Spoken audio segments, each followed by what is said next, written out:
Remember when a movie looked like it had no right to work and refused to go away for 40 years? The script was a Western. Clint Eastwood said no. Kurt Russell gave up another franchise to be here. The audience never understood who the hero actually was. And the film ended John Carpenter's Hollywood career. Jack Burton, a truck driver who talked like John Wayne and fought like someone who'd never seen a fight. Lo Pan, a 2,000-year-old sorcerer doing business beneath Chinatown. The kind of film that shouldn't have worked. It didn't in 1986. Then, it never stopped. Big Trouble in Little China, 1986. The film that cost John Carpenter Hollywood 16 facts, including the one thing the audience never figured out. Fact 1. The original script was a Western. Set in the 1880s. Gary Goldman and David Weinstein, first-time screenwriters, wrote Jack Burton as a cowboy, not a truck driver. W.D. Richter was brought in to fix it. Richter: when I first started reading the script, I realized what it needed wasn't a rewrite, but a complete overhaul. It was a dreadful screenplay. He moved everything to the present, replaced horses with a truck, and built Chinatown as the world. The original Western screenplay still exists. Fact 2. Fox panicked. Because of Eddie Murphy. But here's the part nobody mentions. John Carpenter was Fox's first choice to direct The Golden Child. He turned it down. He preferred Big Trouble's offbeat humor and the character of Jack Burton. Paramount hired someone else. The Golden Child earned $79 million. Big Trouble earned $11 million. Carpenter had chosen his film over the one that would have made him commercially safe, then lost to it anyway. Fact 3.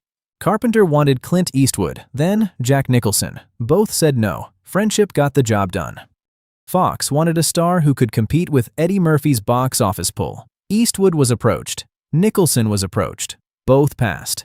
Carpenter called Kurt Russell, who had already made 3 films with him and had just come off a string of commercial failures. Russell admitted on the DVD commentary that he was afraid. Carpenter told him it didn't matter. He just wanted to make the film with him. That was enough. Fact 4. Russell turned down Highlander to make this film. The role of Connor MacLeod, the immortal Scotsman at the center of Highlander, was offered to Russell before Christopher Lambert was cast.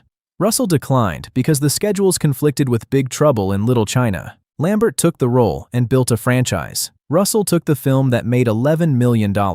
Both decisions came down to availability and timing. Neither man knew how it would turn out. Fact 5. Jackie Chan was Carpenter's first choice for Wang Chi. He said no. Carpenter had seen Police Story and wanted Chan immediately. Producer Lawrence Gordon opposed it. He'd watched Chan's English language performances and didn't think it would work for American audiences. Chan declined anyway. Dennis Dunn was cast instead. 10 years later, Chan became the biggest action star in American cinema. Gordon had been wrong about the language. Fact 6.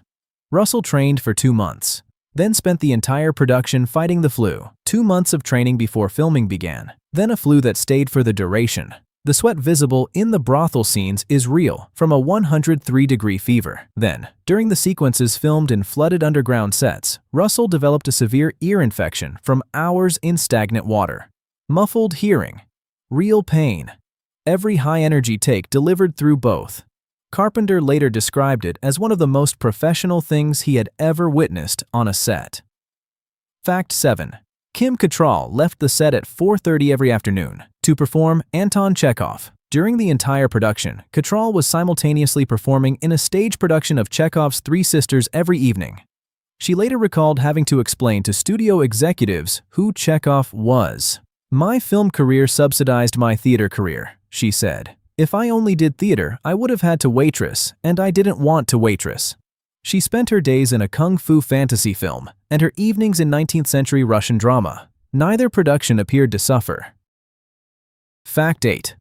The studio wanted a rock star for Gracie Law. Carpenter wanted Kim Cattrall. Fox wanted a recognizable music act for the publicity. Carpenter refused. Cattrall was known primarily for Porky's and Police Academy, not what Fox wanted. Cattrall on the role. "I'm not screaming for help the whole time. I'm the brains and he's the brawn." She was right about what the character was. Fox had missed it entirely. A Western rewritten under pressure. A casting process that went through Eastwood, Nicholson, and one phone call to a friend. A lead actor who gave up Highlander. A studio chasing Eddie Murphy. Up to here, how it got made.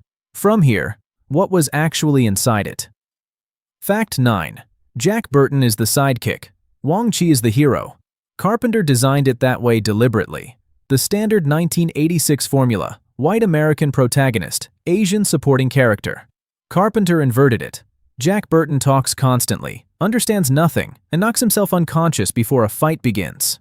Wong Chi does the actual fighting. Carpenter described Burton as a man who thinks he's John Wayne and isn't. The 1986 audience thought the film was broken. It wasn't. Fact 10.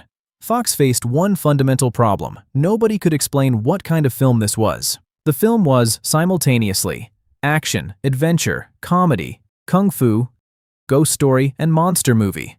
That was not a marketing pitch. It was an accurate description. Fox's campaign was muddled. The trailers didn't know which audience they were targeting. The Golden Child had a simple pitch: Eddie Murphy fights demons. Big Trouble had 7 genres, and no poster that could contain them. One of those films made $79 million. The other made $11 million. Fact 11. James Hong spent 9 to 10 hours in the makeup chair every single day before filming could begin. The prosthetics were applied by Steve Johnson, who said Hong was the first real actor he had ever worked on. To cope with the hours in the chair, Hong practiced self-hypnosis or fell asleep sitting upright. For the glowing scenes, no digital effects. A fiberglass cast of Hong's head with a 1,000-watt light bulb inside. It cost less than a computer. It looked better than one. Fact 12. W.D. Richter, the screenwriter who had rebuilt the entire script from scratch, was banned from the set by John Carpenter. During rehearsals, Richter took a strong dislike to Kim Cattrall and began rewriting her scenes in ways that undermined her character. Cattrall went to Carpenter and told him she no longer understood what Gracie Law was supposed to be. Carpenter removed Richter from the daily production.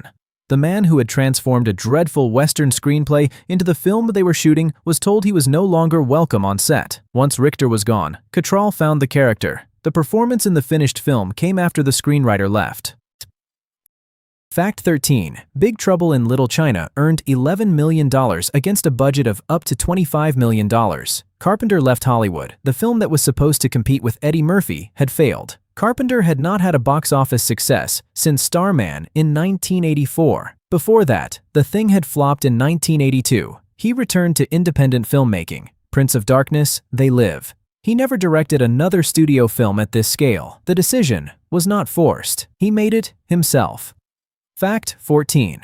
Dwayne Johnson spent years developing a remake. Carpenter resisted for as long as he could. The Rock acquired remake rights and spent years attached as producer and star. Development stalled repeatedly, partly over what the new version would actually be, partly because Carpenter had made his views clear. His position: the only reason to remake a film is if someone can make a better one. He did not believe that was possible here. The project had not moved forward as of the mid-2020s. Fact 15. Home video saved it. The audience that hadn't shown up in cinemas found it anyway. The Thing had followed the same path, released in 1982, called a failure, then watched by millions on VHS until it became one of the most respected science fiction horror films ever made. Big Trouble found its audience the same way. People rented it, re-watched it, passed it on. What the marketing campaign had failed to communicate, the film communicated itself over years in living rooms without any help from Hollywood. Fact 16. Carpenter said Russell was the only collaborator who ever fully understood what he was trying to do. He never found that again. In interviews after the film, Carpenter described their working relationship as singular. Russell understood the humor, the subversion, the intention behind characters who looked like action heroes but weren't. With any other lead, it would have been a different film. Possibly more successful, but not the same one. Carpenter made several more films over the following decades. He never again had the collaborator he'd had in 1986. The film that ended his Hollywood career was also the one he'd have made again.